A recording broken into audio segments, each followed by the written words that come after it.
માટે છે ઓ તારું મારું નહીં આપણું કહેવાય મગ જેવડો મનખો ભેળો જ રહેવા ઓ તારું મારું નહીં આપણું કહેવાય મગ જેવડો મનખો ભેળો જ રહેવા આડાબુ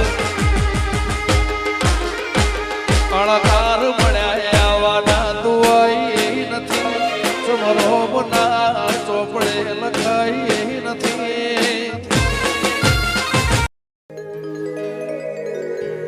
એ સાહેબો રે ગોવાળિયો મારો વાલીડો રે ગોવાળિયો